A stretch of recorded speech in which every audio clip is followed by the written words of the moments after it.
This ABC 15 Flash Briefing is sponsored by Sanderson Ford. Straight up. Good morning, everyone. I'm Mark Thompson with your top stories from ABC15 Arizona. An overnight mountain rescue in Mesa. Our crews arriving on scene just before 2 a.m. at the Red Mountain Trail. This morning, we're thankfully hearing that the person rescued is going to be okay. They were not hiking alone, and someone with them was able to call for help. Here in Arizona, night hiking is pretty popular to avoid the heat, but in this case, it took rescuers several hours to get help. A good reminder for everyone that you need to keep your safety in mind. Here's some tips for you if you want to go on a night hike.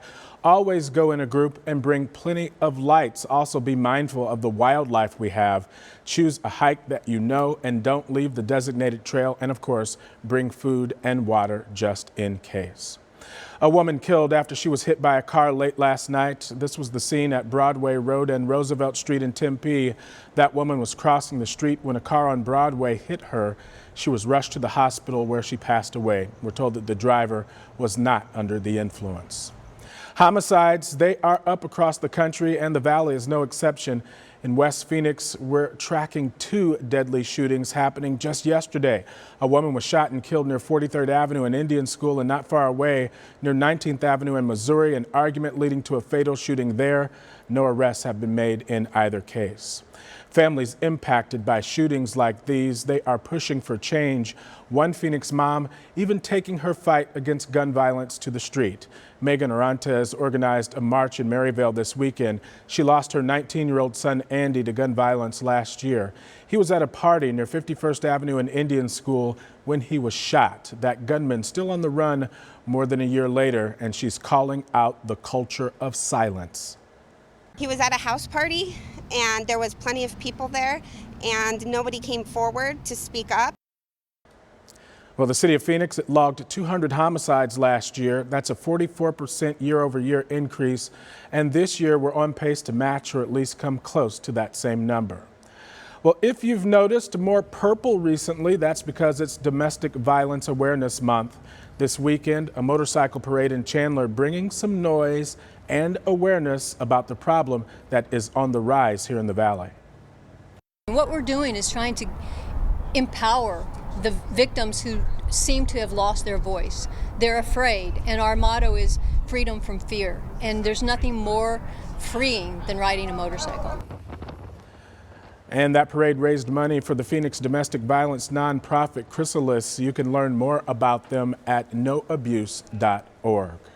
Well, all this month, the town of Gilbert holding a donation drive for domestic violence survivors.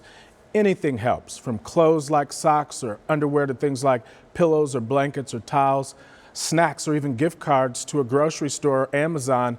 All of those things will go to local shelters. There are 4 physical drop-off locations that you can choose from. You've got those right there on your screen. You can also order those items online and then send them to the Gilbert Police Counseling Department. Our Impact Earth team now tracking a commitment from the city of Phoenix to fight climate change. Leaders approving a climate action plan to reach net zero emissions by 2050 and reduce emissions by 50% by 2030. The plan outlines how they'll transition city operations to more solar power and reduce energy waste. They'll also focus on new construction being more energy efficient. The city also plans to update its building codes.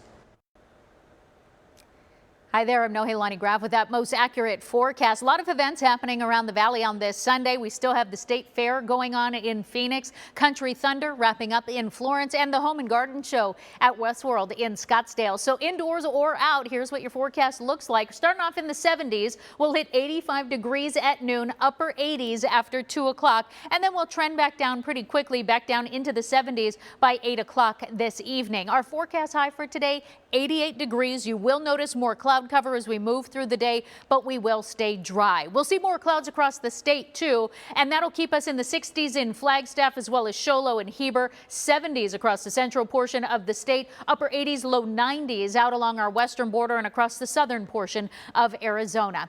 Tomorrow we start cooling down. We'll be back into the low 80s as we head into the middle of the week, and then we rebound back into the 90s by Friday, staying dry for the next 7 days too.